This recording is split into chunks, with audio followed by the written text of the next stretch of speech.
A lot of people ask, can you take a probiotic while you're taking an antibiotic or while you're doing Mm, some sort of antimicrobial treatment, right? There's a lot of people that yeah. are, for example, doing treatment to get rid of parasites or get rid of candida or something like that. Can you take a probiotic with that? Should you wait till after that's done? What's the Right. best approach Yeah. when it comes to that? I love this question because this is also one where if you do this right, you can really enhance your effectiveness. And if you do it wrong, you may open yourself up to antibiotic associated side effects.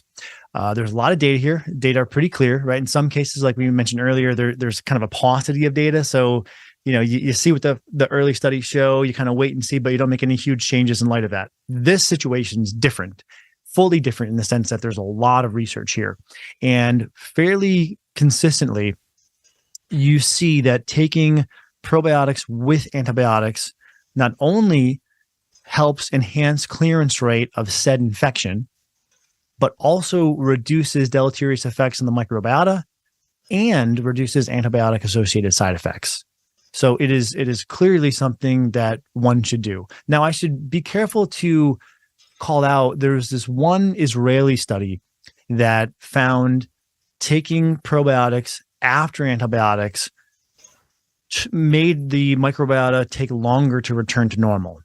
And because it was sort of a counterculture finding, if you will, it got all this media press. Lesson one: don't take your healthcare advice from the news.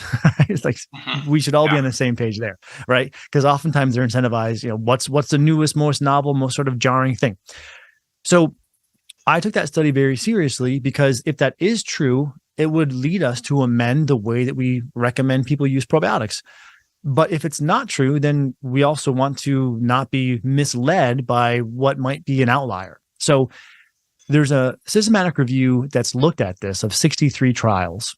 And consistently, all of the trials find that probiotics have a what's known as eubiotic or restorative effect.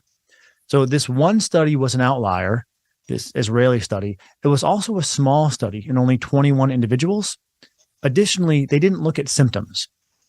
So the preponderance of the data do find that probiotics enhance stability or normalcy in the microbiota after antibiotics.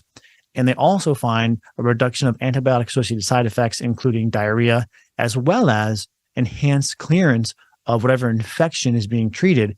And as one example of that, the average clearance rate for SIBO with probiotics is roughly between 50 and 60%. The average clearance rate with rifaximin also between roughly 50 and 60%. This meta-analysis data for each. When combined, the clearance rate goes up to about 85%. So would definitely recommend using them together.